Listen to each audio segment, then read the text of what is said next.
The book is, at times, quite rational in its mathematical dissemination, so that the being may solidly understand the absurd inconsistencies to which he is subjected. A simple comparison, even if not indicated and unnecessary, however, within the environment in which the being is inserted, clearly demonstrates concepts of sufficiency and wealth that characterize a counterproductive model of environment for the existence of any model of being. It becomes too obvious that such a model is so intensely fragile when confronted with the simplicity, innocence, and purity of the being. Its collapse does not occur only because the being is still submissive to it. The urgency is that of transgression by simply not accepting such submission. It is curious to observe the struggle of the servile intelligences on either side. In many texts, these confrontations are inserted clearly in the hope that their understanding will reveal to the being his nature. In the pauses of these battles, the being can cast impartial glances at these insertions. Arunachala, for example, is one of the most beautiful metaphors brought and made available to beings.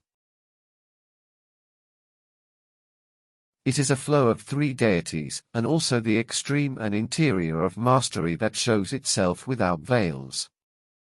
May the real meaning of the steps on Arunachala be understood, for, to be in Arunachala, one must go to Arunachala, never physically, since this is the mythical figure of the place of encounter, just like Samang. It is regrettable that these places are sold as concrete and mysterious spiritual centers, to be used for obtaining profits and material wealth.